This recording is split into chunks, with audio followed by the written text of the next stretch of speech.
BFM Business, Happy Boulot, le MAG. Better Together. Better Together, on va s'intéresser à la génération Z et la génération Y. Pour ça, j'ai convié deux experts des réseaux sociaux et deux experts de la vidéo, notamment pour construire votre marque employeur et cibler un peu mieux les gens que vous essayez de cibler en recrutant. Notamment, c'est Harold Gardas, le cofondateur de Com. Bonjour Harold. Bonjour. Et Valran Moulet-Berthaud, le fondateur du Crayon. Bonjour Valran. Bonjour Lorraine. On va se dire dessus dans cette émission parce que je ne vais pas vous mentir, on se connaît déjà avec Harold et Valran parce qu'on a déjà travaillé ensemble sur des sujets de recrutement, notamment dans le cadre de BFM Business avec vous. Vous nous suivez peut-être en direct à midi tous les jours. Et donc, on va se demander quelles sont les caractéristiques des générations Y et Z dans leur rapport au travail. Et pour ce faire, on est obligé de parler de branding. De branding, quelles sont les clés de la communication de la marque employeur? Alors, je voudrais vous demander chacun nous donner un exemple d'une vidéo que vous avez fabriquée, vous et vos équipes, qui vous semble incarner les clés du succès et de ce qu'il faut véhiculer sur Internet. Harold, est-ce que tu veux commencer ? Ok, écoute, du coup, assez marrant qu'on parle de ça, puisque donc la première vidéo de présentation de Com sur les réseaux, ça a été une vidéo de présentation de Com, où je prenais la parole face caméra, donc là il y avait vraiment une personnification avec le moi qui identifiait Com, et sur lequel on a eu des super retombées, puisque ça changeait un petit peu des contenus qu'on pouvait voir notamment sur LinkedIn, sur lequel on est assez actif, et qui permettait de faire transpirer l'entièreté des valeurs qu'on a chez Com, donc c'est le côté un peu fun, le côté un peu authentique, le côté décalé, et c'est un contenu qui a très bien marché, puisqu'on a eu énormément de candidatures.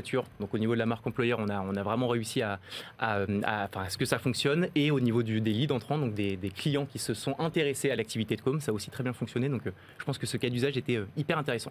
Et chez toi, Valran ? Nous, c'était juste avant l'été. On avait un besoin de recrutement sur différents postes du Crayon. D'ailleurs, on était sur BFM Business pour en parler aussi. On s'est rencontrés comme ça à Vivatech. Exactement. Et on a réussi aussi à avoir beaucoup de candidatures grâce au fait que donc mes trois autres associés, Antonin, Sixtine et Jules, ont aussi des comptes de réseaux sociaux très développés, et on a tous partagé des stories, en fait, on montrait tout notre cadre de travail, toute notre équipe, et en fait c'était vraiment extrêmement brut, en fait très peu préparé, on va dire très peu chiadé comme on dit dans la vidéo, et en fait ça nous a permis en fait de montrer en fait tout l'envers du décor et toutes les personnes qui y travaillaient pour que les personnes puissent se projeter en fait travaillant simplement en fait dans notre écosystème, et ça nous a apporté énormément de candidatures, et je pense que ça nous a apporté plus de candidatures que les posts LinkedIn ou les posts sur les différents réseaux sociaux qu'on avait fait. C'est ces stories là qui du coup créent un grand engagement parce qu'on s'y sentait, quoi. On avait l'impression de pouvoir y être. Alors, quand on s'engage, quand on monte son visage, quand on incarne sa boîte, on s'expose aussi à devoir incarner et porter les valeurs de la boîte. Est-ce que vous avez des exemples dans vos clients ou dans les gens que vous observez, que vous surveillez, de boîtes, de patrons, de patronnes qui font preuve réellement d'engagement à travers des actions concrètes et qui arrivent à les mettre en images sur des vidéos, sur des interviews ou peut-être même en son, dans des contenus de podcast? Est-ce que vous avez comme ça des exemples à partager avec ceux qui nous écoutent? Nous, on a un entrepreneur avec lequel on travaille pour sa relation presse et son personal branding, parce que c'est une des activités de notre entreprise. Et lui a des engagements sociétaux très forts, qui vont en fait avec le fonctionnement et sa typologie d'entreprise, qui est sur du ménage responsable. On va bien traiter en fait le personnel ménager. Et c'est vraiment important pour lui, parce que c'est tout un sujet, on va dire, de communication, parce qu'une bonne partie de son marketing est basée là-dessus. Parce que le secteur n'est pas forcément très bien regardé là-dessus. Exactement, même le secteur est même assez délétère. Nous, il nous a montré les chiffres de ses concurrents, c'est même parfois assez ahurissant. Et donc, du coup, on l'aide à sa communication là-dessus, mais c'est à double niveau. Il y a au niveau de ses clients, donc c'est ce que disait Harold tout à l'heure, parce que c'est au niveau de ses clients, mais c'est aussi au niveau de ses futurs employés, en fait, qui peuvent voir que du coup, en tant qu'employés ménagers, ils seront mieux traités dans cette entreprise que dans une autre, ce qui lui permet d'avoir des gens potentiellement plus performants, parce que du coup, après, il va y avoir une masse de candidatures, donc un tri plus sélectif, et donc du coup des employés plus performants. Dans un secteur pas très sexy. Dans un secteur pas très sexy en plus, ce qui est là qui est intéressant. Et toi, Harold, est-ce que tu as un exemple? J'ai plein d'exemples de nos clients qui effectivement prennent la parole et vraiment personnifient un peu leur entreprise, notamment dans des secteurs peu sexy, parce qu'ils ont compris que c'est un axe différenciant et que pour le coup ça marche très bien en marque employeur et côté client.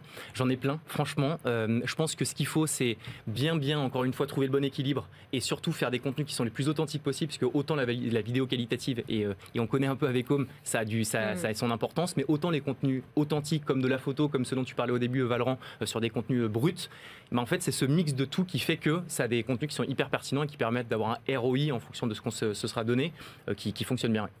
Alors, quand on est jeune, quand on a entre 18 et 30 ans, comment on fait pour choisir l'entreprise dans laquelle on a envie de postuler quand on pense à quitter son job ou quand on rentre sur le marché du travail? Est-ce que vous avez une petite liste maintenant, un top 3 des critères qui sont devenus les normes? Je vous en donne quelques-uns, après on peut trier, mais est-ce que par exemple la semaine de 4 jours, c'est devenu quelque chose qui vous semble vraiment inéluctable? Est-ce que le télétravail, est-ce que le salaire, c'est toujours aussi important? Si vous deviez me faire un top 3 ou un top 6 avec vous deux, qu'est-ce que vous me diriez? Écoute, on a fait un documentaire qui s'appelle Work in Progress où on a parlé de toute la thématique. Super documentaire. Merci beaucoup. C'est adorable. Toute la thématique business et salariat. Et ce qui ressort vraiment, c'est que la génération Z et Y ne cherchent plus qu'un salaire, ça c'est une évidence. Il y a toute une question de contexte et de cadre dans lesquels ils vont pouvoir évoluer. Donc c'est est-ce que les bureaux sont beaux? C'est un vrai critère de sélection.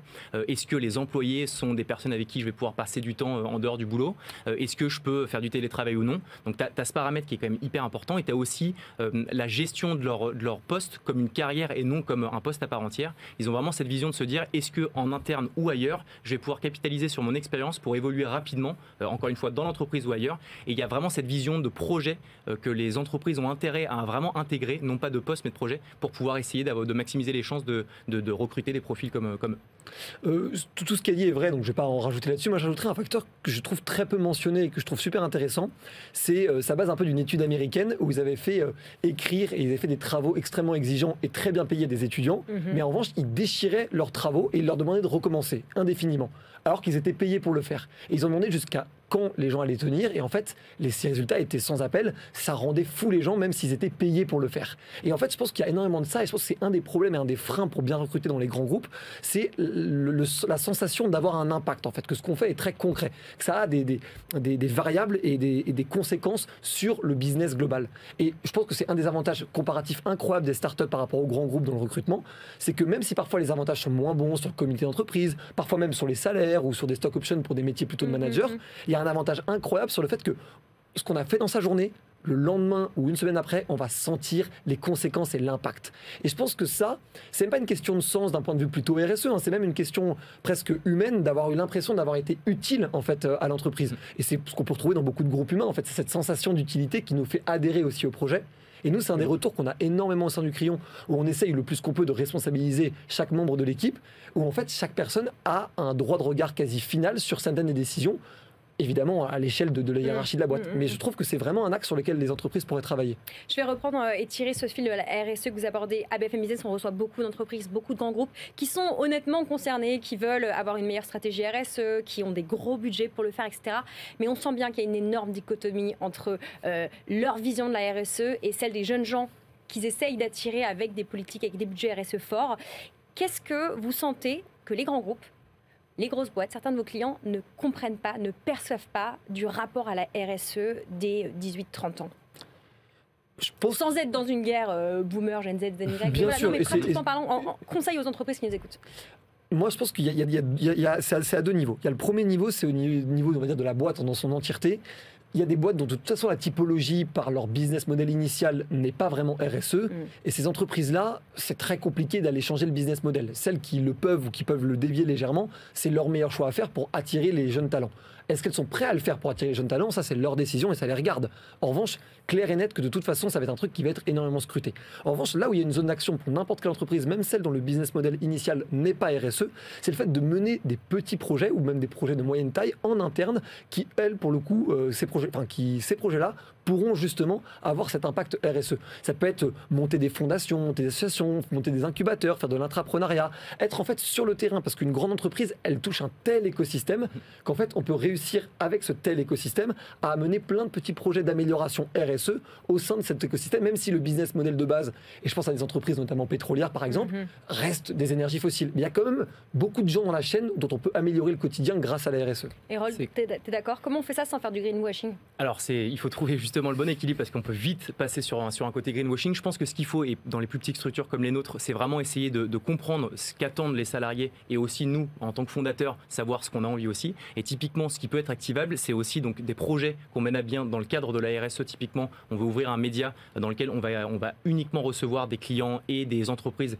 qui sont portés sur des projets RSE. Donc c'est comment est-ce qu'en interne, que ce soit dans le cadre de leur travail ou des side projects, ils vont pouvoir se dire, je participe à développer une partie de mon entreprise entreprise qui n'est pas forcément dans ce secteur de prédilection, mais sur lequel on va y mettre un petit bout de nez. Et en fait, c'est juste ça qui suffit. C'est pas une question de dosage et de faire des heures et des heures aux côtés de la RSE. C'est simplement de se dire, ok, je sais que mon entreprise fait attention à ça, et ça me va. Après, il faut effectivement pas rentrer dans le côté greenwashing qui peut desservir et qui est une réalité aussi de marché, ouais. Et qui se sait toujours à la fin. Ouais, on a des suffisamment bons journalistes en France pour que ça se sache toujours. Justement, le mot de la fin, l'accès à l'information, il est facilité, notamment c'est concrètement plus facile de trouver l'info, on vient de l'évoquer, de comparer, et notamment quand on postule, le mot de la fin sera pour les recruteurs, les recrutés, on peut postuler plus facilement et rapidement à plein d'offres d'emploi, notamment un peu plus proche de l'entrepreneuriat.